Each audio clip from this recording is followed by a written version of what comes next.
हाँ तो चलिए बहुत थोड़ा था, और इसके आगे थोड़ा सा हम बता दें अभी इसी वीडियो में, क्या अगले वीडियो में जाए इस वीडियो में थोड़ा सा बता दे रहे हैं कि अभी इसमें देखेंगे हम लोग। अभी हमने आपको बताया है कि क्या होता है मेल रिप्रोडक्टिव सिस्टम पर। अब इसमें थोड़ा सा देखेंगे हम लोग स्पर्म क्या होता है। ठीक है, स्पर्म की बार बार चर्चा हो रही थी और ओवम की बार बार चर्चा हो रही थी, क्योंकि यही दोनों एक नए संतान को उत्पन्न करते हैं, इसलिए इन दोनों को समझना और देखना बहुत जरूरी है। ठीक है, इसमें हम लोग देखेंगे पहले अगर ओवम को हम लोग देख रहे हैं, इसको देखेंगे ओवम यानी एक मादा के अंडाणु को, इसका स्ट्रक्चर अगर देखेंगे कुछ इस तरह से ये ओवम हमको दिखाई देता है। ठीक है, ये हमारा किसका स्ट्रक्चर हो जाता है, ओवम का। वहीं अगर स्पर्म को देखेंगे, वहीं अगर इसको देखेंगे स्पर्म को, ये हमारा हो जाएगा स्पर्म बॉडी। इसका बॉडी जो है 3 भाग में डिवाइड होता है स्पर्म का। स्पर्म का बॉडी हम लोग देखेंगे तो 3 भाग में डिवाइड होता है। अरे बबरा, इतने डायनासोर बन गया क्या। चलिए देखिए, तो इसका बॉडी कितने पार्ट में डिवाइड होगा, 3 पार्ट में। इसमें इसको क्या कहेंगे, अग्रखंड, मध्यखंड, पश्चखंड। ठीक, क्या कह सकते हैं, अग्रखंड, मध्यखंड, पश्चखंड। यहाँ पे कोई ज्यादा दिक्कत नहीं है। इसके आगे वाले को हम लोग हेड कहते हैं। हेड मतलब सर, क्या हो जाएगा सर। और इसके पीछे वाले हिस्से को टेल कहा जाता है। ये पीछे वाला क्या है, टेल है बाबू। टेल मतलब पूंछ होता है। टेल मतलब क्या हो जाएगा, पूंछ होता है। आगे वाले सिर को हेड कहा जाता है, पीछे वाले सिर को पूंछ कहा जाता है। इसके आगे अगर हम लोग देखेंगे तो इसमें न्यूक्लियस होता है। आगे क्या होता है, न्यूक्लियस। हेड में क्या होता है, न्यूक्लियस। अब जो हमारे शरीर की सारी इंफॉर्मेशन है, बहुत ध्यान से समझना, ये सारी इंफॉर्मेशन भरी होती है न्यूक्लियस में। शरीर की सारी इंफॉर्मेशन भरी होती है न्यूक्लियस में। लेकिन अब शरीर की सारी इंफॉर्मेशन का ये अर्थ नहीं समझना बाबू कि अगर जो हम पढ़ा रहे हैं ये ज्ञान भी उस इंफॉर्मेशन में, तो वो नहीं, वो हमारे सेरिब्रम में होता है। वो कहाँ होता है, सेरिब्रम में। अभी हम आपको जब मस्तिष्क पढ़ाएंगे तो वहां पे क्लियर आपको समझ जाएगा। लेकिन शरीर की सारी इंफॉर्मेशन का मतलब, जैसे अब हमारे ये जो हमारी बॉडी है, इसमें हमारा हाथ कहाँ है, हाथ में उंगलियां कहाँ है, ये हमारा फेस है, इस फेस में नाक कहाँ है, आंख कहाँ है, बाल कहाँ है, ये सारी इंफॉर्मेशन, शरीर की इंफॉर्मेशन, ये सब होती है इसी न्यूक्लियस में। अब इस न्यूक्लियस में कैसे होती है, क्योंकि हमने आपको बताया है कि न्यूक्लियस में होता है क्या, क्रोमोसोम। क्या होता है बहु, क्रोमोसोम होता है। न्यूक्लियस में क्या होता है, क्रोमोसोम। इस क्रोमोसोम में अगर हम लोग देखेंगे तो हमारा क्या होता है, डीएनए। इस क्रोमोसोम में क्या होता है, डीएनए। इस डीएनए में हम लोग देखेंगे तो जीन। इस डीएनए में क्या होगा बाबू, तो जीन होता है। और जो सारी इंफॉर्मेशन है शरीर की हमारे, वह सब इसी जीन में होती है। इसी जीन में, जीन का स्ट्रक्चर हम लोग देखेंगे तो कुछ इस तरह से हम लोगों को जीन का स्ट्रक्चर देखने को मिलेगा। इसी में सारी हमारे शरीर की सारी इंफॉर्मेशन किसमें होती है, इसी जीन में। अर्थात हम कह सकते हैं कि सारी शरीर की इंफॉर्मेशन किसमें है बाबू, न्यूक्लियस में। अब ये जीन चेंजिंग में क्या होता है, जीन को चेंज करना हाइब्रिड कहलाता है।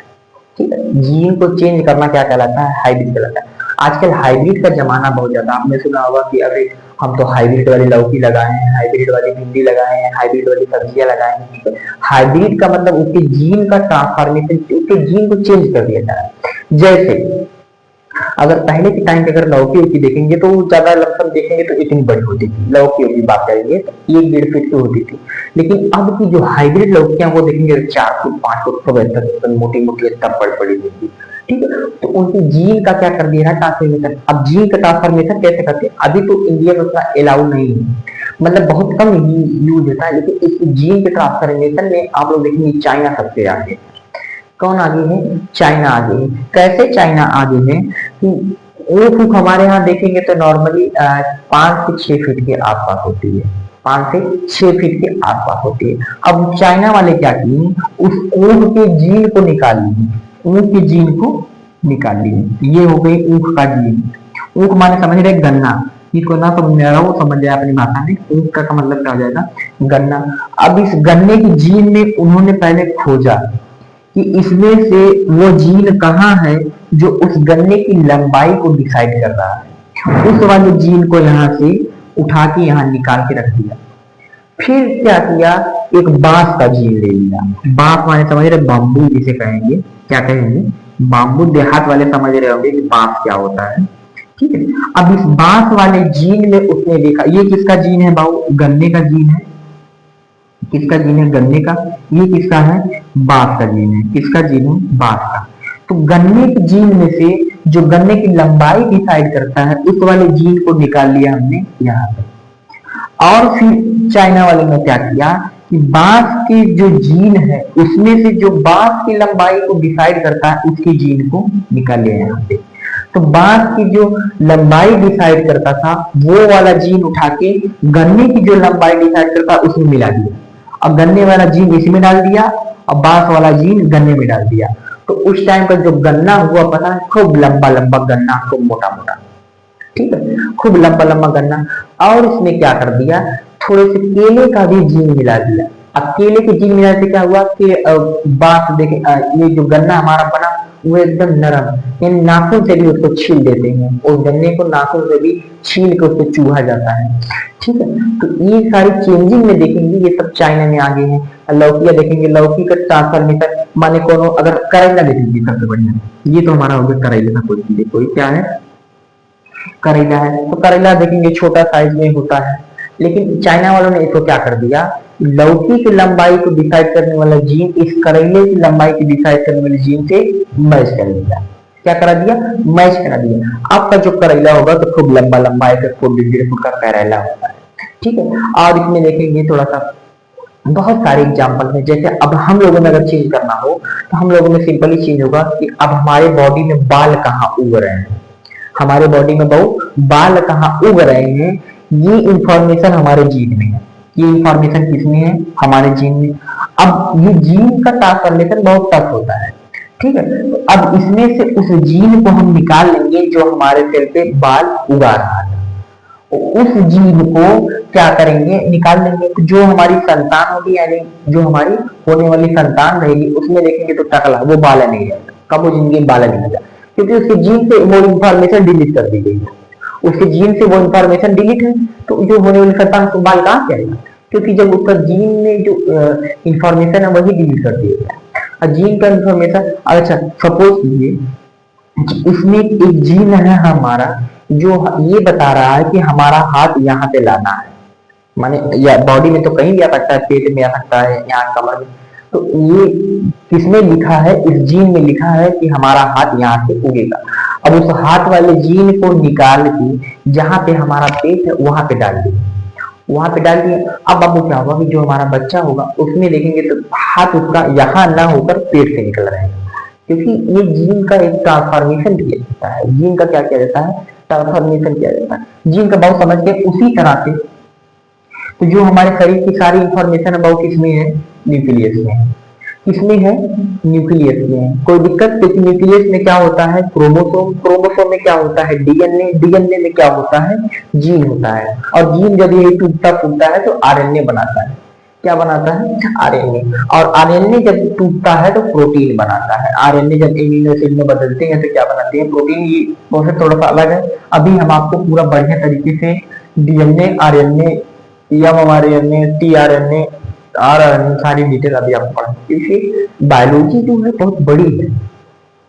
अब उसको एक वीडियो में आखिर कुछ महीनों में खत्म करना तो आसान पॉसिबल नहीं है। कम से कम आपको 3 से 4 महीना तो देना ही पड़ेगा, कम से कम है, हम बता रहे हैं कि 3 से 4 महीना आपको देना पड़ेगा, तब जाके बायोलॉजी। क्योंकि बायोलॉजी में 2 पार्ट में जा रहे हैं, एक जूलॉजी एक बॉटनी। अभी तो हमारा जूलॉजी ही चल रहा है, जूलॉजी खत्म करेंगे तब सीधे बॉटनी पे चलेंगे, पादप जगत में। ठीक है, तो पहले इसमें अगर देख रहे हैं हम लोग, इसके अगले बाद में क्या होता है, बहुत न्यूक्लियस होता है। ये जो मध्यखंड है इसमें हम देखेंगे तो माइटोकॉन्ड्रिया होगा।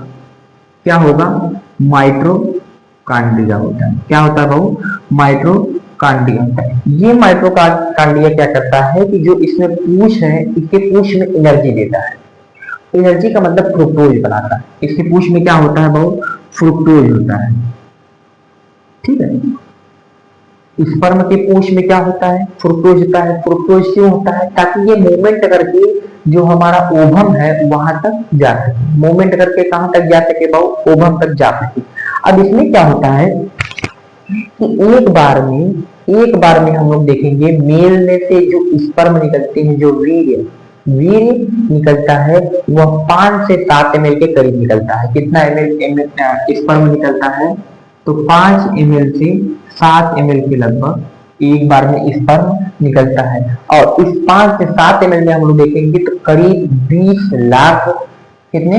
करीब 20 लाख इसमें से स्पर्म बनते हैं। अरे 20 लाख शुक्राणु होते हैं, स्पर्म होते हैं।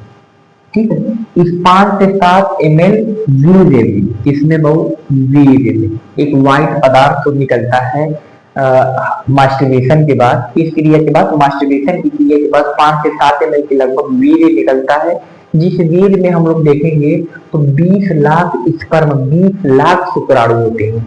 अब ये 20 लाख शुक्राणु क्यों होते हैं? क्योंकि हर 20 लाख में से हर एक इस शुक्राणु का काम होता है कि जो संतान होने वाली है उसको एक नया चेहरा प्रदान करना। अब सोचो बहुत, 20 लाख शुक्राणु है और उस 20 लाख में से एक चेहरा जो संतान आएगी उसको देना है, और हर 20 लाख का काम होता है कि जो संतान आए उसको एक नया सा बढ़िया सा चेहरा प्रदान किया जाए। अब इसमें क्या होता है, इस 20 लाख में हमने आपको बताया है कि एक बार में जो है क्या होता है कि 20 लाख के करीब निकले, जिनमें से 10 लाख ऐसे स्पर्म होते हैं। कितने लाख बहु? 10 लाख ऐसे स्पर्म होंगे जिनकी पूछे नहीं होंगी। जिनकी क्या नहीं होगी? अच्छा, जब उनकी पूछे नहीं होंगी तो वो मूवमेंट नहीं करेंगे, ठीक है, और अगर वो मूवमेंट नहीं करेंगे तो हमारे ओवम तक नहीं जा पाएंगे। तो ओवम से पहले ही, तो जब किसी महिला का पीरियड्स अगर आया हो उस टाइम तो उसी के थ्रू बाहर चले जाएंगे, या फिर कचरे के थ्रू बाहर चले जाते हैं, क्योंकि ये तो उनकी पूछे नहीं है। ये तो अभी वजाइना तक जाएंगे, वजाइना से यूटरस तक भी नहीं जा पाएंगे। क्यों? क्योंकि इनकी पूछे नहीं है। तो 10-20 लाख में से 10 लाख जो है ऐसे स्पर्म होते हैं जिनकी पूछे नहीं होती है। अब 10 लाख कहाँ तक चले जाएंगे? यूटरस तक। यूटरस होके फैलोपियन ट्यूब में जाएंगे। कहाँ जाएंगे बहू? फैलोपियन ट्यूब में। फैलोपियन ट्यूब में कितने गए हैं बहू? 10 लाख गए हैं, क्योंकि 10 लाख को डेड हो चुके हैं। जिनकी पूछे नहीं है वो आगे मूवमेंट नहीं कर पाएंगे, वो बाहर चले जाएंगे। अब 10 लाख ऐसे होते हैं जिनकी पूछे होती है, तो वो अपना चले जाएंगे दोनों साइड ओवरी में। अब यहाँ पे समझना है कि 2 ओवरी है। कितने ओवरी बाबू? 2 ओवरी है। अब इस 2 ओवरी में ये 2-2 भाग में बढ़ जाए। हमारे 5 लाख ये दाएं वाली ओवरी में, ये हमारे देखेंगे, सपोज कीजिए ये ओवरी क्या है बाबू? ओवरी। यहाँ से बढ़िया सा एग्जाम्पल हम आपको, ये हमारी हो गई सपोज कीजिए बाबू ओवरी हो। तो इसमें से यहाँ से कितने लाख गए बाबू? 10 लाख गए, जिसमें से 5 दाएं साइड चले जाएंगे, 5 बाएं साइड। 5 बाबू इधर आ जाएंगे 5 लाख, और 5 लाख चले जाएंगे इधर। अब इन 5 लाख में से हर एक का काम होता है कि जो संतान आने वाली है उसको एक नया चेहरा प्रदान करे। ठीक है, एक नया चेहरा प्रदान करे। अब इस 5 लाख जो स्पर्म शुक्राणु गए हैं, अब इन 5 लाख में से केवल एक ही स्पर्म, केवल एक ही स्पर्म इस ओवम के अंदर जा पाते हैं। ये हमारा क्या हो जाएगा? ओवम। ओवम को हिंदी में अंडाणु कहते हैं। क्या कहते हैं बहु? अंडाणु कहते हैं। इसमें से केवल 5 लाख में से केवल एक स्पर्म ही इसके ओवम के अंदर जाएंगे, और कहाँ पे जाएंगे? इसी फैलोपियन ट्यूब में। क्योंकि फैलोपियन ट्यूब में जब ओवरी अंडाणु का निर्माण करती है तो चूंकि ये क्या करती है, ये तो प्रेशर नहीं कर पाती है, मतलब बहुत हल्का सा प्रेशर लगाएगी कि बस अंडाणु अंडाशय से निकल के फैलोपियन ट्यूब तक आ जाए। चूंकि ये जो अंडाणु है इसमें कोई माइटोकॉन्ड्रिया नहीं है, कोई फ्रुक्टोज नहीं है, इसलिए ये मूवमेंट नहीं कर पाता है, इसलिए ये मूवमेंट नहीं कर पाता है। लेकिन अगर स्पर्म में देखेंगे तो इनकी पूंछ में क्या होता है? फ्रुक्टोज होता है, जो इनको एनर्जी देता है, जिससे ये तैर के, मतलब घूम के कहाँ तक जा सके? वजाइना से होकर, यहाँ पे देखेंगे तो ये हो जाएगी वजाइना। ये क्या हो जाएगी? वजाइना से होकर कहाँ तक चले जाएंगे? फैलोपियन ट्यूब तक। और फैलोपियन ट्यूब तक आ गए, सपोज कीजिए कि यहाँ कोई स्पर्म आ गया है बहु, यहाँ कोई स्पर्म आ गया है। अब इसकी दीवार को तोड़ेंगे, इसकी दीवार को क्या करेंगे? तोड़ेंगे। और ये दीवार बहुत ही सॉलिड होती है। अच्छा, अब 5 लाख आएंगे तो चारों तरफ से इसको घेर लेंगे, चारों तरफ से इसको क्या कर लेंगे, एक इधर से घेर लेगा, एक इधर से, चारों तरफ से स्पर्म जो है इसको घेर लेंगे। और घेरने के बाद इसमें से सबका काम होता है कि नया शेयर देना, वो धीरे धीरे धीरे धीरे इस दीवार को तोड़ेंगे, थोड़ा सा अंदर आए, इसको भी तोड़ दिए। और जैसे ही कोई स्पर्म इसके अंदर आ जाता है बाबू, वैसे ही इसकी जो दीवारें हैं एकदम बहुत पत्थर की तरह हार्ड हो जाएंगी, कोई तोड़ एकदम बुलेट प्रूफ जैकेट समझे, जिसको कोई भेद नहीं सकता। इसकी जो दीवारें हैं कैसी हो जाएंगी, एकदम बुलेट प्रूफ जैकेट, फिर कोई मतलब स्पर्म अंदर नहीं हो सकता।